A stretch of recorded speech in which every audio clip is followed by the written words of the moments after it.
c'est Cinestar sur Radio Star. Avec les cinémas Pâté Plan de Campagne et Joliette à Marseille. Cinestar avec Kevin. Bon début de soirée avec Radio Star. Le mardi, c'est Cinestar, à la veille des sorties officielles évidemment. On va retrouver Kevin dans un petit instant. Le temps de vous annoncer le retour des tubes des années Star également avec Jennifer. Ça va bien Émilie toujours ? Très bien Pascal. On accueille Kevin. Allez, salut Kevin. Ça va ? Salut Émilie, salut Pascal. Bonsoir à tous. Alors Kevin, tu vas nous parler du plus british des nounours. Oui, Paddington au Pérou, c'est le 3e volet consacré au petit ours anglais. Cette fois-ci, Paddington quitte Londres pour une aventure inattendue à travers la forêt amazonienne jusqu'au sommet des montagnes du Machu Picchu. Chère tante Lucie, j'ai une nouvelle importante. Nous venons te rendre visite. Les Browns vont au Pérou. Plus de 4,5 millions d'entrées en France pour les 2 premiers volets et un succès énorme outre-Manche. Paddington est tellement ancré dans la culture britannique que le bureau des passeports a réalisé un véritable passeport à l'ours qui a été utilisé sur le tournage et qui a ensuite été gardé dans un coffre-fort bien au chaud. C'est vous dire. Moi je pense que je vais aller le voir parce que j'adore Paddington, je les ai tous vus. Je sais pas toi Pascal, t'as vu Paddington ? J'en ai vu un, je crois. Oui. Non mais c'est sympa. Je crois. Non, je suis dans une gare, c'est lui ? Oui, c'est ça. Ouais. C'est ça. Il est perdu. Non, mais des fois il est un petit peu revêche, on va dire. Bah oui. On va parler maintenant de la vie d'une célèbre cantatrice grecque. Oui, exactement. Maria, qui est le biopic de la plus grande chanteuse d'opéra du monde, Maria Callas, bien entendu. Absente des écrans depuis plus de 3 ans, c'est Angelina Jolie qui, après un important entraînement de plusieurs mois, performe réellement avec sa voix, mixée à celle de la Callas.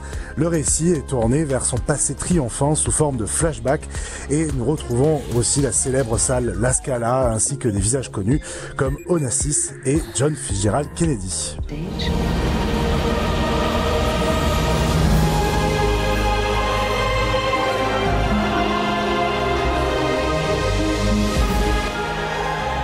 Réalisé par Pablo Larraín qui s'est fait une spécialité du biopic féminin puisqu'il a réalisé Jackie et Spencer, respectivement sur Jackie Kennedy et la princesse Diana.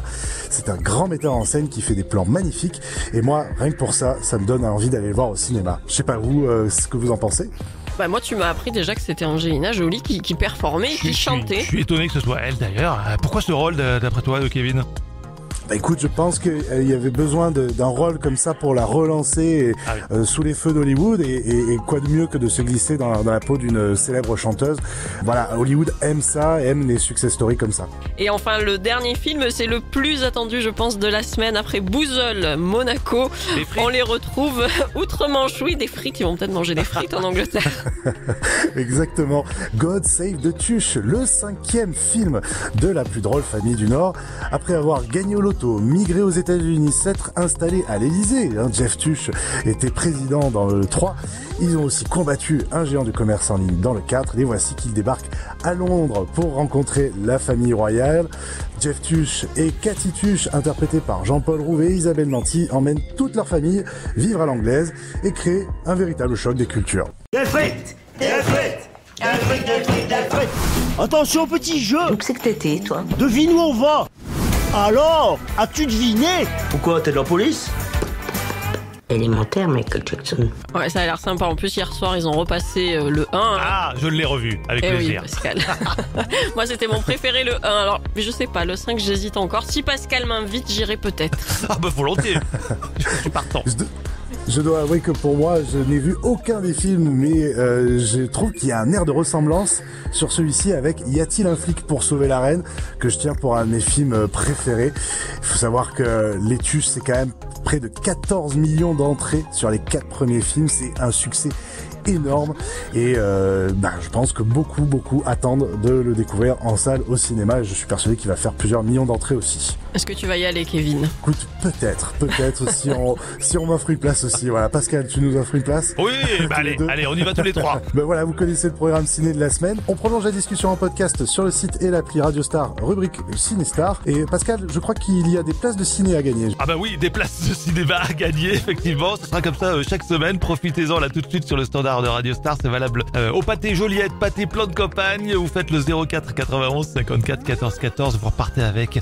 On se retrouve pour pour la musique avec Jennifer et Kevin à mardi prochain. Merci Kevin. À mardi prochain. Bye bye. Merci, salut. Le mardi à 19h10, c'est Cinestar sur Radio Star avec les cinémas Pâté Plan de Campagne et Joliette à Marseille.